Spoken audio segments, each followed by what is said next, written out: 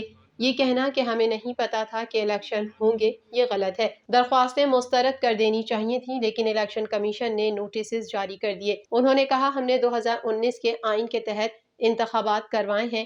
یہ الزام لگایا جا رہا ہے کہ بلا مقابلہ کیسے منتخب ہو گئے۔